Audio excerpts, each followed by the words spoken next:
And the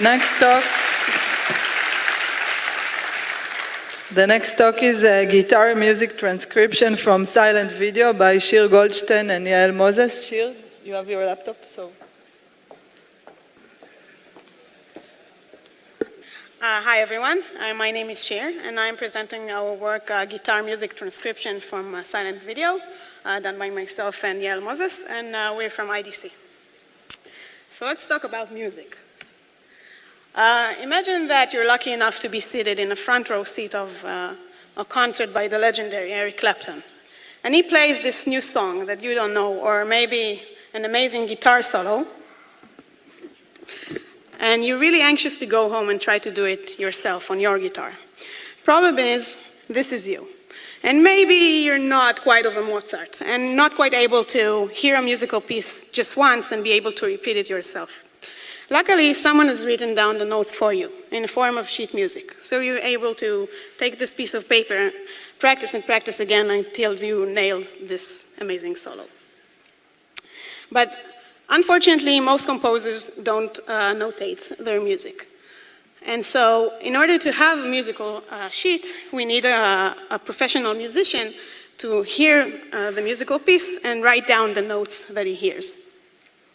And it turns out this task is not trivial. It can be very error-prone and can be very time-consuming. And so it wouldn't be a surprise that much effort was in the last 4 decades in order to do it automatically. So we want a computer to get an input, a signal, an audio signal, and to be able to write down the notes in some textual form for players to recognize and be able to play. So this actually works quite well for monophonic music, where only one note is played at a given time. But for polyphonic music, it is much harder for computers. And in order to understand why, we're just going to give a real crash course about what is actually a musical note. So a musical note, as stated in Wikipedia, is a note is the pitch and duration of a sound, meaning a note has 2 main components. The first component is a pitch, which is frequency related. And the second one is duration, which is time related. And actually, a musical piece is just frequencies that change over time. And so we have this amazing tool called the Discrete Fourier transform, which actually gives us the ability to see a signal and transform it to the frequency domain in order to see what frequencies make it up. So it's very suitable for music because actually, as we said, frequencies are maybe the most important component of a note. So now that I showed you the amazing Fourier transform and you are now Fourier experts, you probably say, well, of course, this problem is very easy, right? Just we'll transfer it to the frequency domain and we'll finish. But actually, it turns out that a musical note is not a simple entity. Here, for example, you hear a single piano note. And this is the response we get in the frequency domains once we do the transform. So actually what you see here is that a single note has many frequency components. And if you wanted to transcribe music, most music is polyphonic. So here, for example, we have a chord, only the first 2 seconds of a Beatles song. And this is the frequency response we get in the frequency domain. So maybe you can understand that it's not very easy to understand what frequencies are in here, since there are a lot of frequencies. And maybe it's not quite as easy to understand what are the notes that are present. So let's talk about our work. So we wanted to alleviate some of the ambiguities that arise from audio-based methods. And so we are going to give you a little spoiler. We used computer vision to do it. And so it seems maybe a little weird to use computer vision in order to do, to analyze sound, right? Because it's not natural. But we did use computer vision, first of all, because it's very, very fun. as you all know. And other than that, it may solve ambiguities that arise from audio-based methods. So I don't think I have to convince you that there's a lot of information in soundless videos. Not only are we able to understand the scene, we have additional information about the sound here. Maybe we have information about what is going on in regards to sound without actually hearing it. So for this set of videos, I'm going to show that we're not only able to say that there is a guitar playing in each one of those videos, we'll also be able to say what is the note that is being played. And actually, this is the setup for our method. It's a GoPro camera that is mounted on a guitar and filming those kind of soundless videos. So the task again is to take this video. Again, you hear the sound, but it's soundless for us. And to be able to say in each given time what is the note that is being played. And we should have enough information in order to create a coherent musical sheet. So the basic idea behind our method was presented by Yael in 2012, and called a spectrogram, where each column is actually the Fourier transform on a specific time window. And this map actually shows us how frequencies change along time. And so after we applied the short-term Fourier transform, we are segmenting the spectrogram, just naively finding high energy regions. And then I should remind you again that we are analyzing each string separately. So we know that a string can produce only one note at a given time at most. So we can discard temporal segments which overlap in time. Just to emphasize, we don't actually care about the frequency information here. We just want to find specific time segments in which a single note occurs. And as I said before, we have a set of pixels for each of the strings. This is, for example, a temporal segmentation for one string, and we have additional 30 string pixels that we did a temporal segmentation separately. And then we used some kind of voting mechanism in order to discard noise and to get the right duration of the note. So now we have temporal segments that we know that has only one note in this segment, one note exactly. So now we are ready to do the pitch detection. So, as we said before, we can just apply discrete Fourier transform and find the frequencies for this specific time segment. But as we said before, a note is not a single frequency. Actually, a note constructs from a fundamental frequency and additional frequencies which are harmonics. So this is the frequency response we're expecting to see for a specific temporal segment. We're able to see, in our case, we consider the fundamental frequency and 2 additional harmonics. And we will see 3 peaks. We're expected to see 3 peaks, 1 for each of the frequency component of the note. However, we do have one big problem, which is our frame rate. Our frame rate is only 240 frames per second. And according to Shannon-Nyquist's theorem, we can only perfectly reconstruct frequencies that are up to 120. And it's very low for guitar. Guitar has much higher frequencies than that. Just to state that audio has about 200 times more sample rate than in video. So no problem in audio. But we can use we do know some things about those frequencies above 120. They will alias to some visible frequency. Visible meaning that we will see them in the frequency domain, in our limited frequency domain, which is 0 to 120. So actually the peaks we're going to see are either the fundamental frequency, one of its harmonics, or aliased frequencies, or one of the above. And so now all we have to do is just search for notes that has frequency components that will look like this in the frequency domain. But actually, we don't have to search in the entire space. We do it for every string separately, and we know on what string we're on.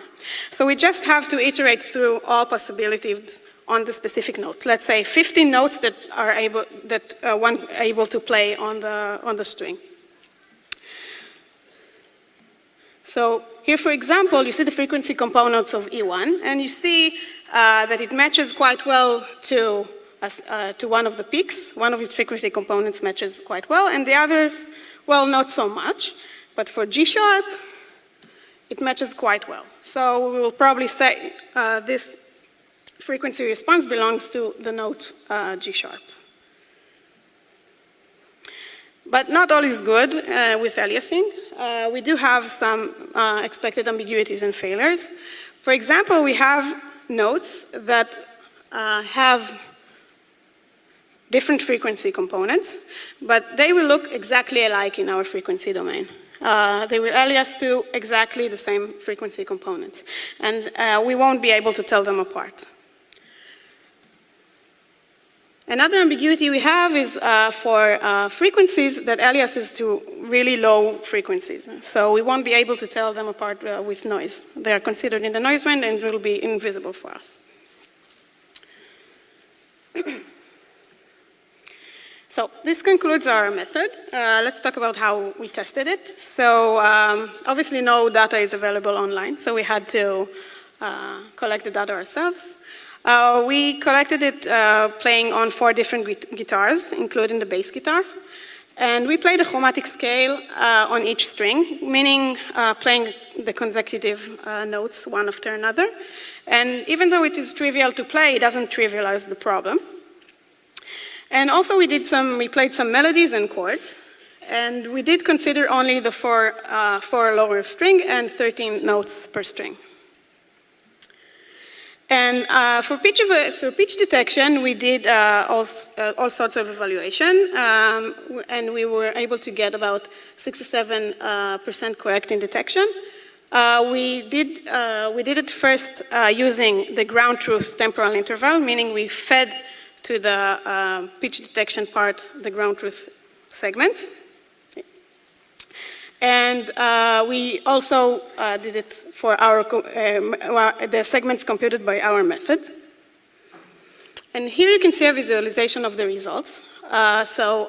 Each rectangle corresponds to a single note, actually the fundamental frequency of each note. And the blue ones is the ground truth, and the red ones are the notes detected by our method. And so our goal is for them to be exactly the same. But as you can see, the yellow ones are the ones that the temporal segments, the ground truth temporal segments were fed to the pitch detection. And as you can see, sometimes it works better for the pitch detection to have the ground truth temporal interval. For temporal evaluation, we use mainly the onset, which is actually the most important part of the temporal segment, which is when a note starts. And we consider a note to be correct if it is within some threshold with the ground truth one. And in our case, we used 1/3 of a second. And we were able to obtain 0.8 in F measure. And I just want to note that in MIREX, which is an international competition for music information retrieval, they achieved 0.87. So of course, it's not really comparable because they use different data set. We are limited only to the guitar. They use a percussion instrument and so on. But we just wanted to show that we're on the ballpark. And here we just demonstrate what happens if we naively intersect between our method and some kind of audio-based method. And it seems that those methods really complement each other. We can eliminate a lot of errors in both methods just by intersecting them. And before I wrap up, I just wanted to mention that there are some papers that deal with vision-based automatic music transcription, but they are limited because actually they look only on the left hand of the guitarist, and they use the structure of the guitar in order to realize where the player's hand is situated, and then to understand what is the chord that is actually being played. The main limitation here is that they don't actually have any temporal information. They only look at the left hand and they don't know when the actual strumming happens.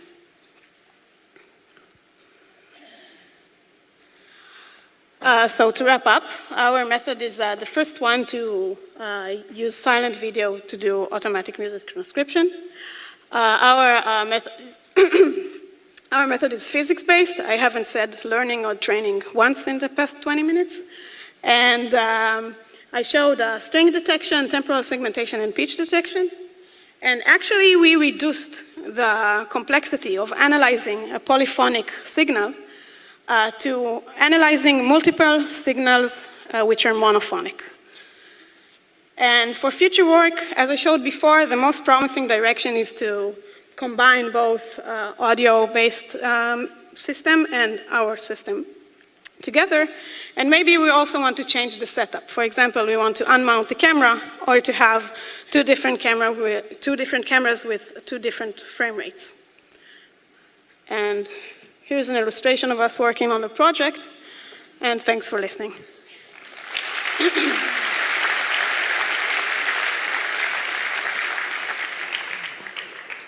Thanks for showing us this super interesting work. We have time for questions in the audience. Hi. Actually, it's difficult to see from Tali? Yeah. Okay. Sorry, I'm blinded by the lights. I'm wondering, how does rolling shutter affect your algorithm? Actually, we didn't test it. We maybe can use the rolling shutter in order to effectively increase the frame rate. Yeah. However, we do look at a specific spatial location. It's a specific pixel. We don't look at a surrounding But you said you look at multiple places on Right, the right. string. But we analyze each string If there are separately. different rows in the frame, they will correspond to different... we can probably use the rolling shutter and infuse the signals together and analyze them at once. But since we are analyzing each string separately, we cannot use the rolling shutter.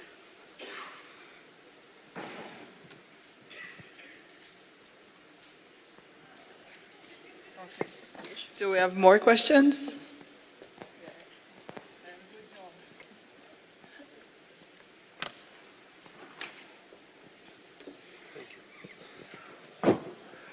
If we're talking about guitar, okay, and one time you have one accord, and you have frequencies, and you can compare frequencies for every accord with your frequencies and take minimum, and you find your accord every time. What's wrong? Every time you have one accord. You have restricted number of records, okay?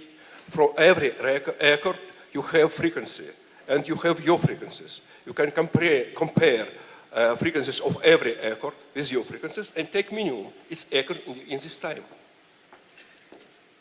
Actually, we did try to have this system which is chord-oriented, which tries to analyze, the input is only chords. Here we can analyze melodies and bass lines and everything.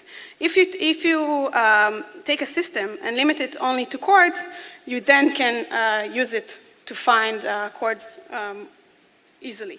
Because if you are mistaken in one string, you can take the other string may compensate. Sure, if you can orchestra, it's a problem. But if you have only one guitar, it's not problem, I think. Thank you. Okay, I think we'll continue. Thanks, Shir and Yael.